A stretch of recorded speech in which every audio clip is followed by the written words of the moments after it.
Alright, today we're going to look at how to create a biome out of a photograph in Photoshop. So biome is a system of organisms that share traits that make them adaptable to a particular environment. There are several environments included on the photographs on Google Classroom, including a desert, a forest, and here we have a ocean floor. So I'm going to look for some photographs online that might help to populate my biome. I found a couple already. So in order to place files within a file in my Photoshop workspace, first of all, here I have my canvas. This is the printable area. Over here to the right are my panels where I can open things like color and adjustment layers. My layers panel is going to be open all of the time. I love to work with the layers panel always open so I can flip between having layers be visible and invisible. I can stay organized over here with my layers. On the left, we have our toolbar. This has different tools like selection tools up here that are very important. There's the text tool, gradient tool, brush tool, lots of important tools that we'll learn along the way. Along the top, we have our options bar. So this changes depending on what tool you have selected. You have different options that go with that tool. And then at the very, very top is your menu bar. So you have things like file, edit, image, layer, that kind of thing along the top. And if you lose any of these panels, if you like pull out your layers and it gets closed, you can always reopen it by going up to the window menu and finding it in the panels under window. Okay, so I'm going to start by placing an image into my biome here. So I'm going to go File, Place Embedded. You can also do this by just opening the other file. So File, Open. And then I'm going to find my image on my desktop. Let's see, I found a picture of a shark. And I'm going to just open that image. Now I need to take the shark from this picture and transfer it over to this one without having the background. I don't want the background. So there's different ways to do that. You can use, so let's just go over the selection tools really quick. So you could select based on a rectangle. This is not the one that we want. You can select based on a circle, the elliptical marquee tool here. Command D will deselect, or you can go up to select, deselect in your menu bar there. We can use the magnetic lasso tool. So the lasso tool will allow you to make freeform selections, like you're kind of drawing your selection.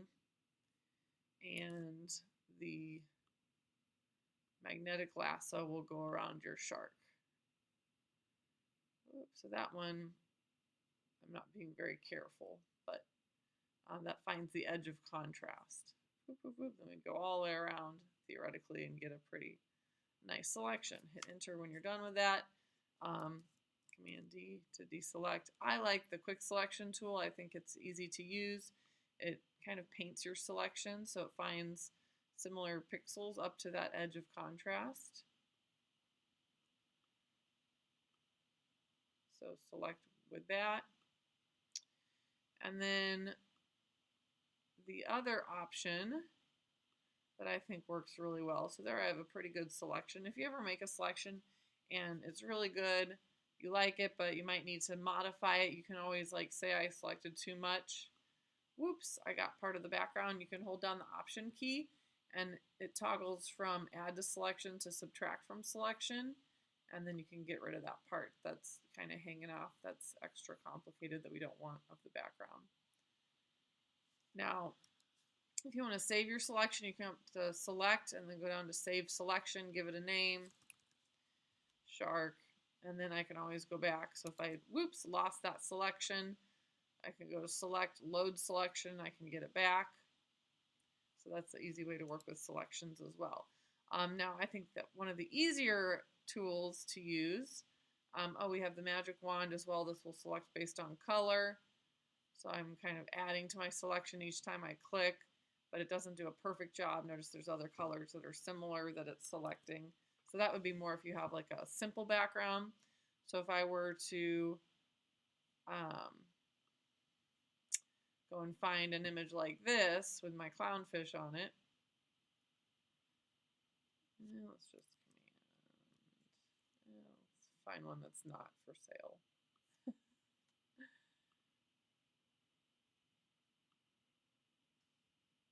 So if I go find a clownfish that's on a simple background,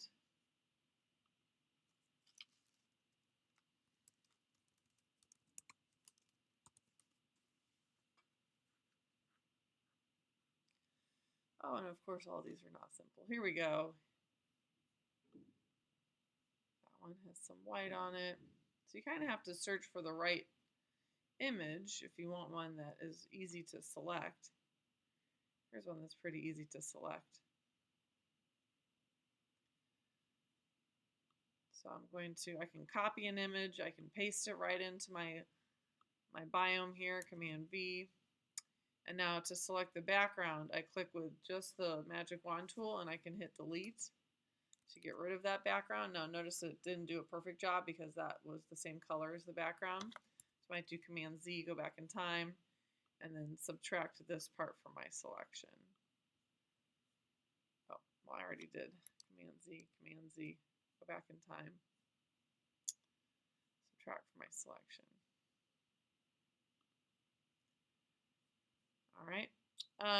Another one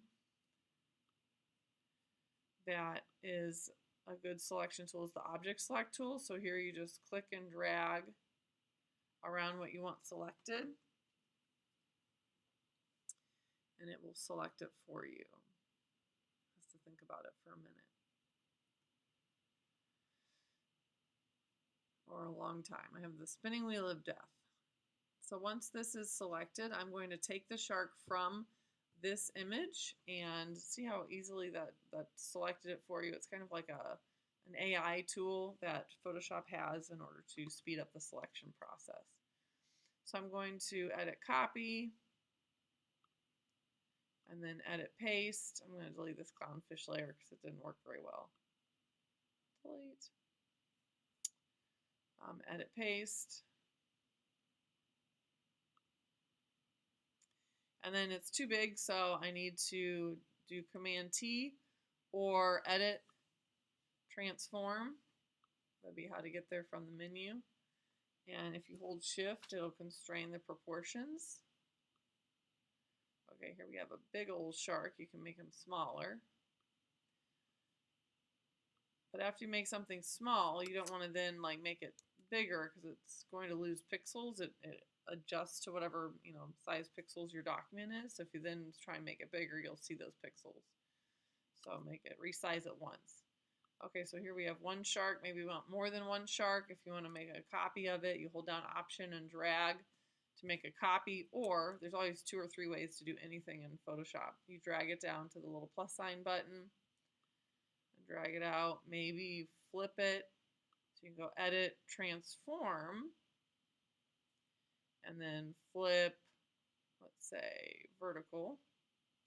Oops, we don't want an upside down shark. Edit, transform, flip horizontal. There we go. Maybe he's a little further away. Command T to make him smaller. You can do something kind of fun with maybe the puppet warp. And you can kind of like place these pins and adjust him. So he's like swimming. So that he looks a little, there he kind of looks like a dolphin. There, so you can make your sharks different from one another. Now we might need some anemones on the seafloor. You can add more layers here. You can edit file place, embedded, in order to get an image off your desktop. Let's see if it'll load my clownfish here. So I might try that object select tool, or I might try any of the other selection tools and see how they do. Did a pretty good job. Now I can also hit the mask button. I can copy and paste this from here onto a new layer, or I can just hit the mask button and then it hides everything that's outside of that selection. So you can see it's still here. If I were to delete that mask, I could still see those pixels, but they're just hidden behind this mask. So I can add to this mask if I want to with the brush tool. Painting with black, I can continue to hide more of this fish. So it's hiding it. Or if I switch to painting with white, so I'm kind of adding to the mask over here, I can bring those pixels back, which is probably what I want to do. So you can edit the edge, make the edge kind of softer. That's one way to adjust an image. If like I had that issue where I lost the whites of the fish, I can bring them back using the mask tool. So that can be helpful. Have at least 5 different things in your biome. Experiment with the layers options over here. You can experiment with adjustment layers. Now, adjustment layers will affect all of the layers beneath them. So if I add a global edit like a brightness contrast adjustment layer, I can turn up the brightness. Notice how it affects all the layers beneath it. Daytime, nighttime. If I want it to just affect the one layer below it, like just the clownfish, I want it to be darker. His colors look a little better darker. Then I click on this little clip to button, and it's going to clip to just the clownfish layer. So now you can see whenever I adjust those adjustments, it only affects the clownfish. Okay, so play around with your biome, with the fish or the giraffe. If you choose the savanna, whatever animals you choose in your biome, you need 5 other organisms to populate your biome. So be creative and have fun.